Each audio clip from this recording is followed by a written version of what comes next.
সকালবেলা ঘুম থেকে ওঠার পর এটা এখন একটা ডিউটি হয়ে গেছে যে হাজব্যান্ড যখন শরীর মানে ওর দেয় না তখন আর কি দুধ রুটিটা নিয়ে আসা। তো এখন নিয়ে চলে এসেছি। এখন এবার হচ্ছে ফাইন চিড়েটা আমি ভিজানো দিলাম।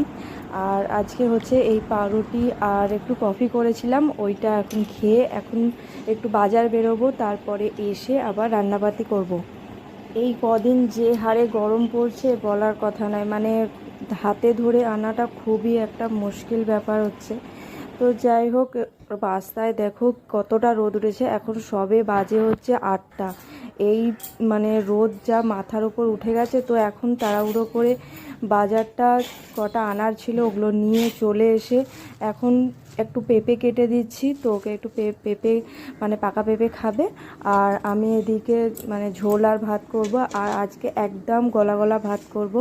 তো হাজব্যান্ড বললো যে একটু গলা গলা ভাত খাবে, একদম নরম করে ভাত। আর এই সব পেশেন্টদের জন্য গলা গলা ভাত খাওয়া মাঝে মাঝে ভালো, মানে ওদের হজমের জন্য খুবই ভালো। আর আমাদেরও মানে সবার জন্যই করলাম, তো একসাথেই করলাম আজকে পুরো গলা ভাতটা, যাতে আর আমাদেরও খেতে খুবই ভালো লাগলো, অনেক দিন পরই হলো আর কি।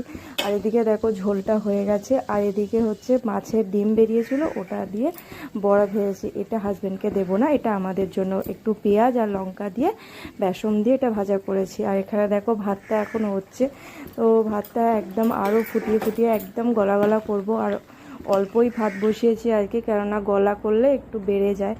আর এখানে কতগুলো মানে দুটো আম আর একটা শসা বার করে রেখেছি, শসাটা হাজব্যান্ডকে কেটে দেবো স্যালাডের মতো করে। আর এখানে আম মা আর আমি নেব।